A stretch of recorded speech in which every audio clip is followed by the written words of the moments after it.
शरीके जुर्म न होते तो मुकबरी करते। बिस्मिल्लाहिर्रहमानिर्रहीम। मैं हूँ आज आपसे मुखातिब अपने यूट्यूब एंड फेसबुक चैनल के प्लेटफॉर्म से।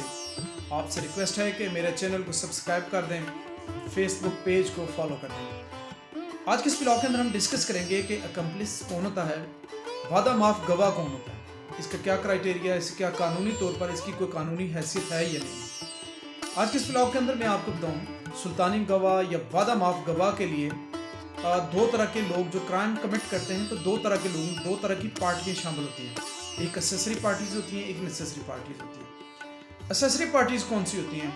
यानी जो सहूलतकार जिन्हें कहा जा सकता है, इन्हें असेसरी पार्टीज कहा जाता है। असेसरी पार्टीज में जैसे एक शख्स के ज़हन में प्लान आया, इसने कहा कि मैं फलां बंदे को गोली मारनी है। उसने ये प्लान अपने दोस्त के साथ शेयर किया और दोस्त को ये कहा कि आपने मुझे मोटरसाइकिल पे लेकर उसके घर तक लेके जाना है और आपने क्या करना है कि बाहर खड़े होकर बैसियत चौकीदार वहाँ पे देखने को आने जाने वाले पे नज़र रखनी है और मैंने अंदर जाके इसे गोली मारनी है। और उसने मोटरसाइकिल पे लेकर चला गया और वहाँ बैसियत चौकीदार खड़ा रहा और वो शख्स अंदर गया और उसने जाके गोली मार दी। इसमें जो बाहर चौकीदार या मोटरसाइकिल पे लाने वाला शख्स ये आ गई असेसरी पार्टी और गोली मारने वाला कौन है? वो नेसेसरी पार्टी, यानी प्रिंसिपल एक्यूज और सहूलत का। अब ये असेसरी पार्टीज दो तरह की होती हैं, एक बिफोर एक आफ्टर।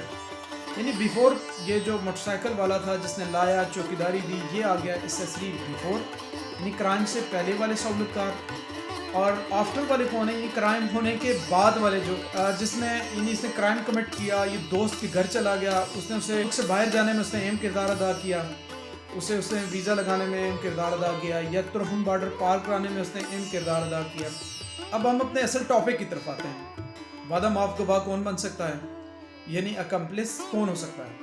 तो इसके लिए ये असेसरी पार्टीज़ में, यानी कि जिसने सहूलतकार पहले वाले या बाद वाले सहूलतकार जो हैं, ये गवाह बन सकते हैं। प्रिंसिपल एक्यूज कभी भी सुल्तानी गवाह नहीं बन सकता। ऐसा पॉसिबल नहीं है कि जिसने कत्ल किया वो जाके गवाही दे जी हाँ जी भाई मैंने कत्ल तो किया है, लेकिन इसने मुझे मोटरसाइकिल पे लाया था और इसने मुझे अपने घर पे पनाह दी थी।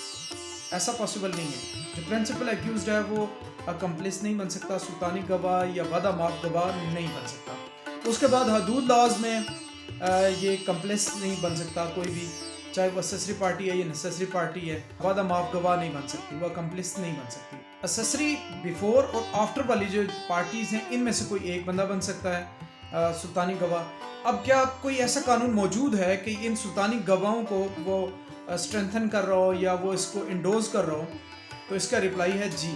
आर्टिकल 16 कानून शहादत का कहता है कि इसके लिए कोऑपरेशन की ज़रूरत भी नहीं है, इन तस्दीक की भी ज़रूरत नहीं है, और इसकी गवाही पर आप दूसरे को एक्यूज़ को शरीक जुर्म को सज़ा दे सकते हैं। लेकिन इस पर आर्टिकल 129B ने ऑब्जेक्शन रेज कर दी। उसने कहा नहीं भाई आप रुक जाएं यहाँ पे। अगर कोई सुल्तानी गवाह अपनी गवाही रिकॉर्ड करता है, अकम्पलिस अपने जुर्म का एतराफ़ करता है, गवाही देता है, तो ये गवाही के लिए ज़रूरी है कि कोऑपरेशन होना ज़रूरी है, इसकी तस्दीक होना ज़रूरी है, उसके सर्कमस्टांशियल एविडेंस के साथ उसकी तस्दीक होना लाजमी है। पुलिस के पास जो रिकॉर्ड है, उस रिकॉर्ड को देखकर मद्देनज़र रखते हुए उसकी तस्दीक करने के बाद इस गवाही को वादा माफ गवाह के तौर पर ट्रीट किया जाएगा। अब इन दोनों पर आर्टिकल 43 ने कानून शहादत के उसने ऑब्जेक्शन रेज कर दिया। उसने कहा नहीं भाई, सुल्तानी गवाह जो गवाही दे रहा है, जो सुल्तानी गवाह बनकर गवाही दे रहा है, ये गवाही इसकी हद तक कन्फेशन हो जाएगी और दूसरों की हद तक सर्कमस्टांशियल एविडेंस बन जाएगा। बहरहाल कानून के अंदर कॉन्ट्राडिक्शंस भी मौजूद है। आज के इस ब्लॉग के साथ